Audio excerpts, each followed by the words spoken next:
Hello, everyone. I'm Ryan from Fireside Knicks with my friend and co-host Dylan Backer, and in today's video, we're talking about kind of what the Knicks are going to do with Obi Toppin because at last year's deadline, there was some buzz about potentially moving him. Obviously they didn't end up doing that, right? And I think part of that was just they didn't have anyone to play the backup four spot, and Randall ended up getting hurt, so you actually ended up really needing Obi Toppin, not just in the regular season but in the postseason as well. So I think you could agree with me here, where it's not bad that they didn't move him at the deadline. I think it was actually probably a net positive. But looking into the offseason, right, there's now going to be opportunities to acquire that backup four and do so, either before or after acquiring Toppin, whether that's via trade or potentially through free agency.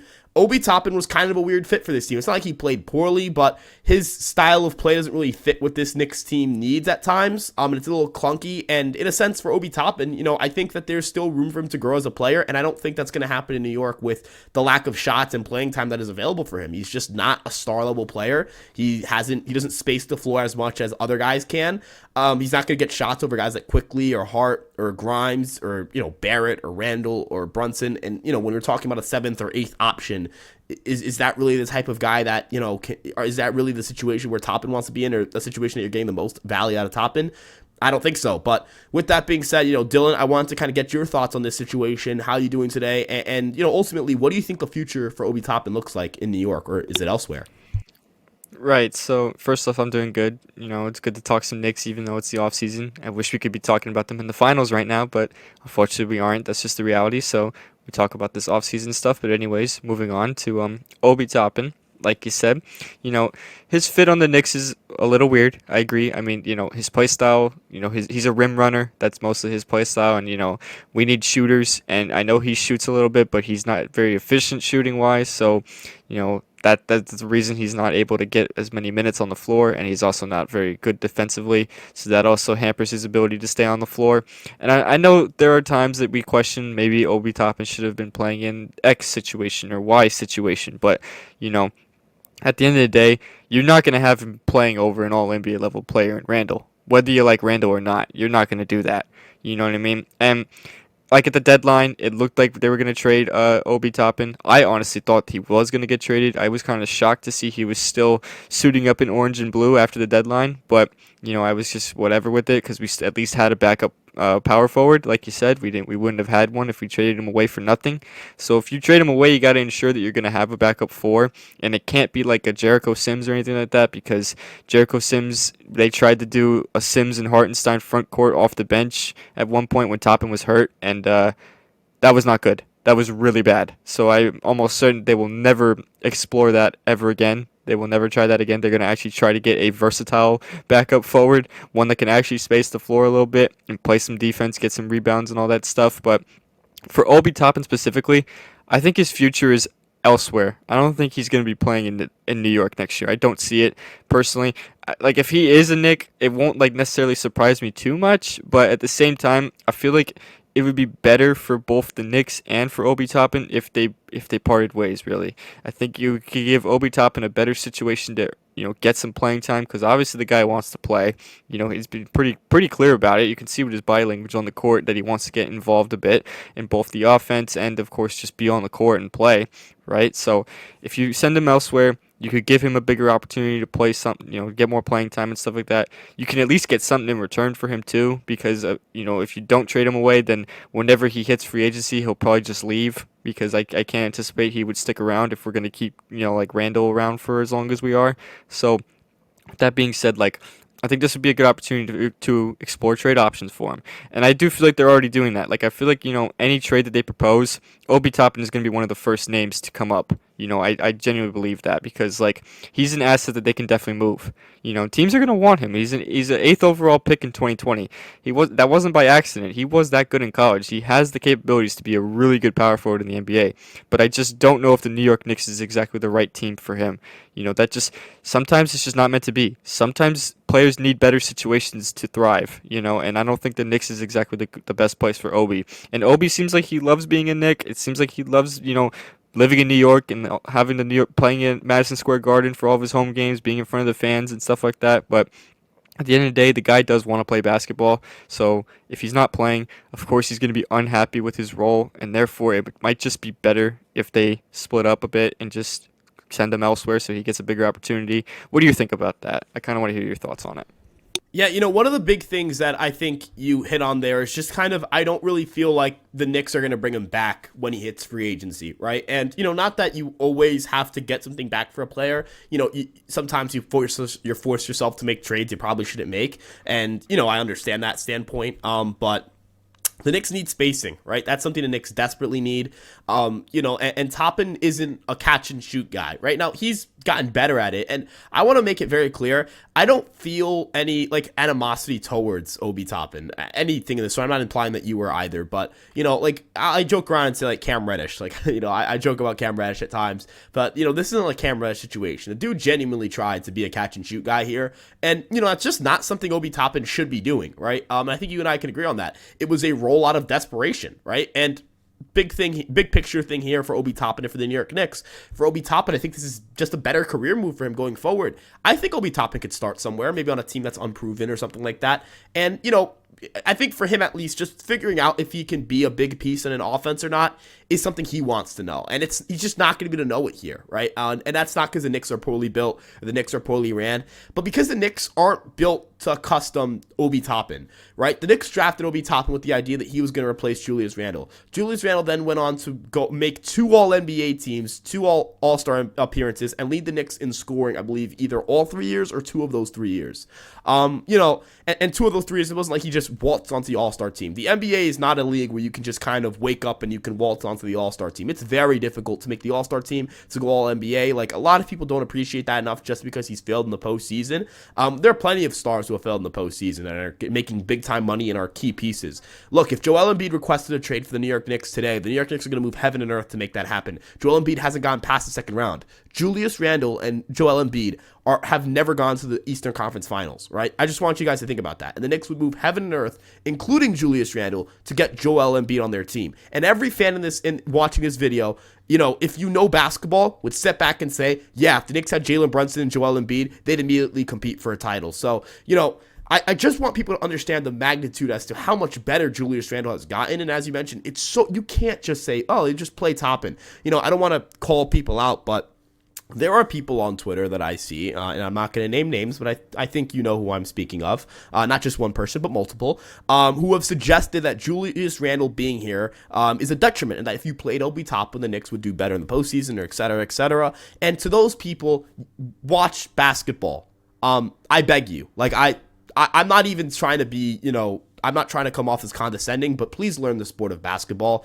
You don't really know what you're talking about if you think that the Knicks are a better team with Obi Toppin than with Julius Randle. And quite frankly, you shouldn't be allowed to host a podcast or, write blogs if that's your opinion on the New York Knicks. Not that you should be allowed to, but no one should take it seriously. I know how to clown around, so, I don't take myself very seriously. But with that being said, I kind of want to reel things back in a little bit here and spin this question back at you. If you're trading Obi Toppin, right, what do you think is the value you get back for him? I personally think you could do a 1-for-1 player swap where you trade Toppin. He's got a year left control for maybe a veteran who can space the floor on a team. Honestly, I'm just going to say it.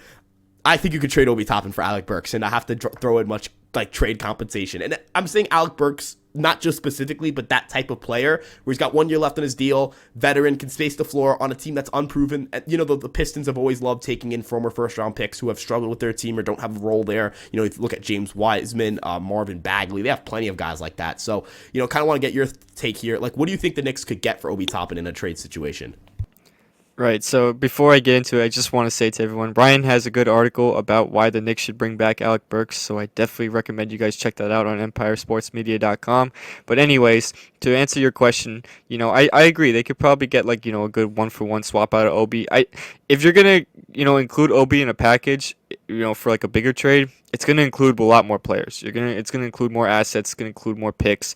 If you're exclusively looking to just get a veteran like you said that can space the floor, be a little versatile on the defensive side, make some plays here and there and stuff like that, then yeah, maybe a 1-for-1 swap is the most likely outcome for Obi. Or even maybe just you trade him away for draft compensation or something like that. It's not like he doesn't have any value, it's just he unfortunately doesn't have a lot of value.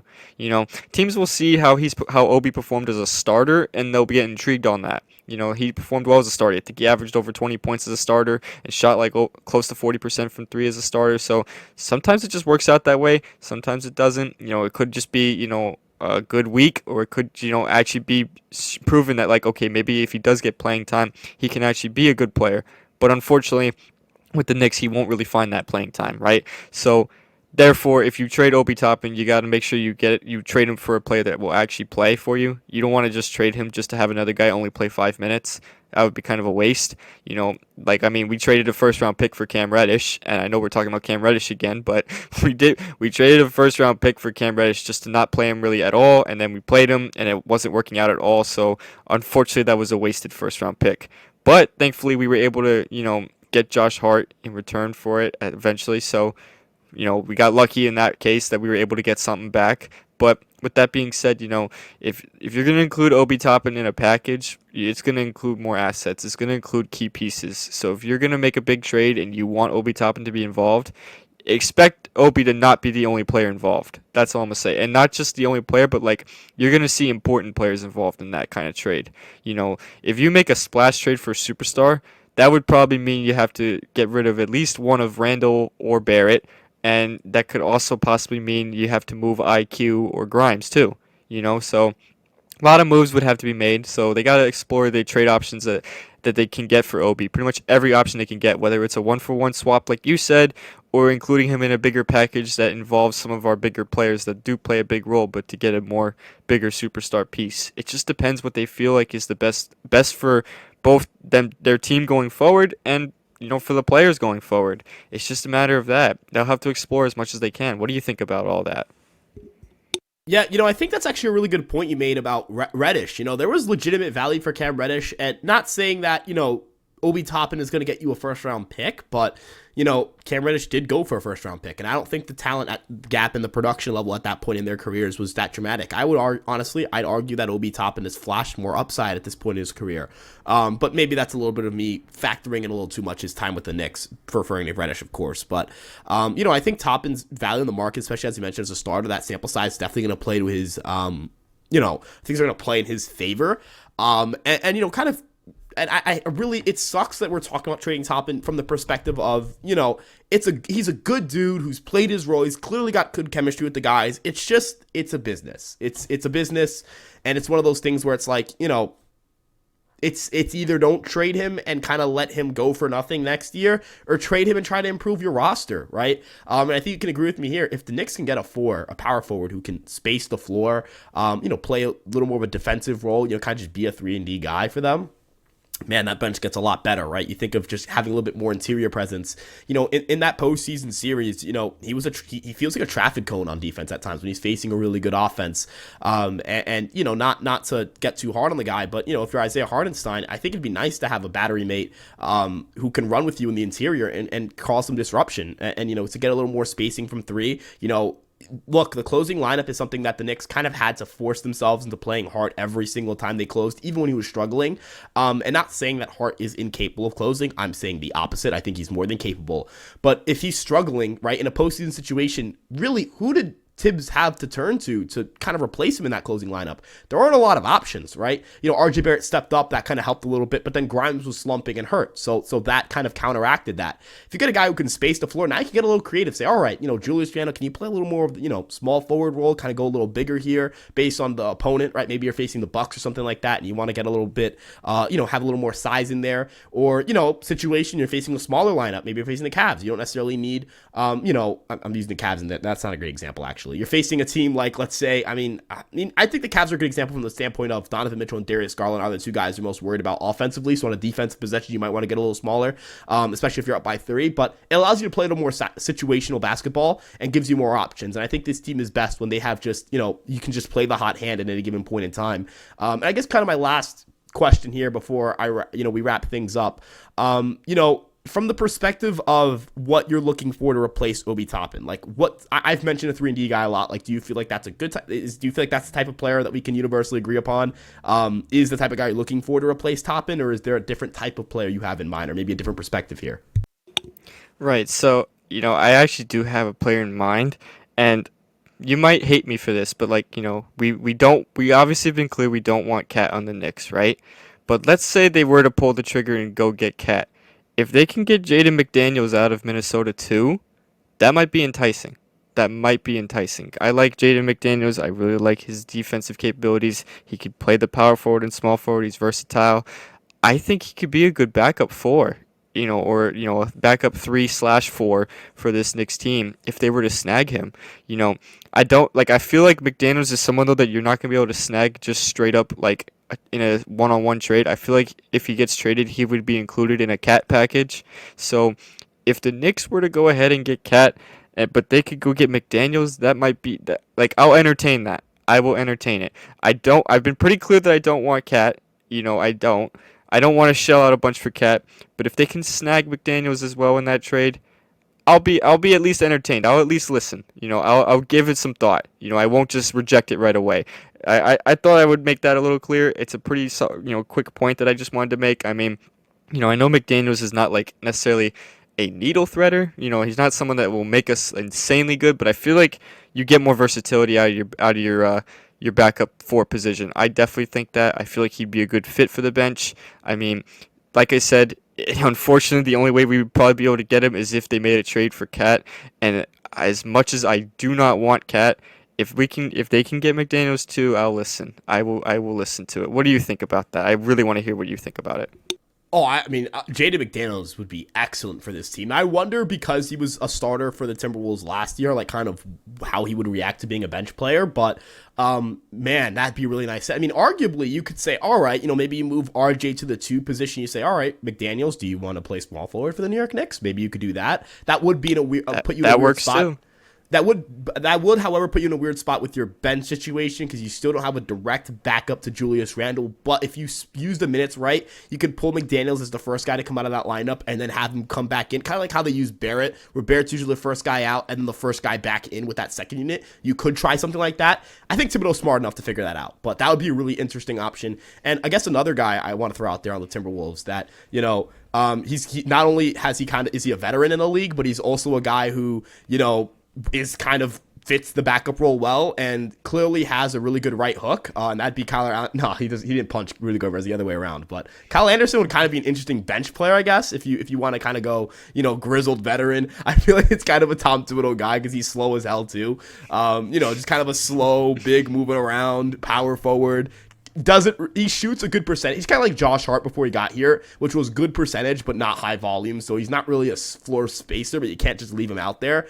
But he's a defense guy who can shoot a little bit. I wonder if that could be a fit. And again, there's clearly some friction between him and Rudy Gobert, and I don't think the Timberwolves are going to be able to move off of Rudy Gobert. And he's on an expiring deal at $9 million. So if you're the Timberwolves, you say, all right, maybe it's not for Obi Toppin directly, because I feel like Obi for Kyle Anderson may not be the worst swap, but maybe you could get more for Toppin, or maybe you could get more draft capital. We know how the Knicks love their draft capital, but could you say, hey, here's 2 second rounders. Do you want Kyle Anderson, or can I get Kyle Anderson? They might say yes to that. So, we're speculating a little bit here, but I think Jaden McDaniels would be like, that'd be like my and I just want to add to Jaden McDaniels would be the guy, but like I said, unfortunately, if he gets moved, it would likely only be in a Cat package. I don't think Minnesota is just going to part ways with just him.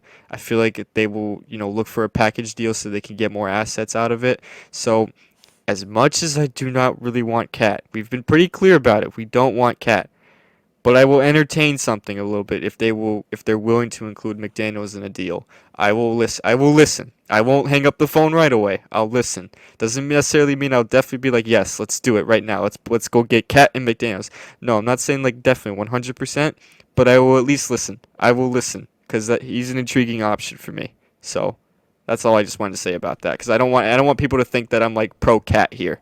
I just want people to realize exactly we're very far from pro Cat. We don't really want him, but if they're able to get this piece in a hypothetical trade for Cat, I'll listen. I'll give it some thought. I will give it thought. And people may call me crazy for it, but I think it could be worth it if they really think about it.